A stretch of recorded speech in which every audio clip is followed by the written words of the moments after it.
ଭାଇ ଭଉଣୀମାନେ ତୁମକୁ ସମସ୍ତଙ୍କୁ ନମସ୍କାର। ମୁଁ ଆଉ ଗୋଟେ ଭିଡ଼ିଓରେ ମୁଁ ସ୍ୱାଗତ କରୁଛି। ଆସନ୍ତୁ ଆଜି ଦେଖିବା, ମାନେ ଏଇଟା ହେଉଛି ଆମର କ'ଣ କୁହେ, ଝାଡ଼ା ବାନ୍ତି ଆଉ ନଜର, ଏଇ ତିନିଟା ଜିନିଷ ଆମର ମେଡ଼ିସିନରେ କାମରେ ଲାଗିବ।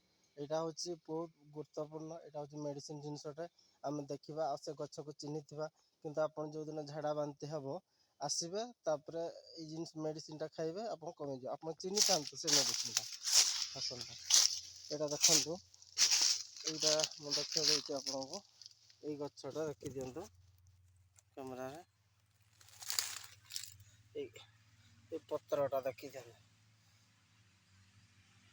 ଏ ପତ୍ରଟା ଦେଖିଦେ, ଏଇ ପତ୍ରଟା ଆପଣ ଖାଇବେ। ୟାର ଫୋଡ଼ି ଦେବେ, ୟାର ଚେର ବାହାର କରିବେ। ଚେର ବାହାର କରିବେ ଏଇ ରକମ ହେଇକି। ଏଇଟା ବାହାର କରିଲେ ଚେରଟା, ଏଇ ଗଛଟା ଆଜ୍ଞା ଦେଖନ୍ତୁ, ଦେଖିବେ ଏଇ ଗଛଟା।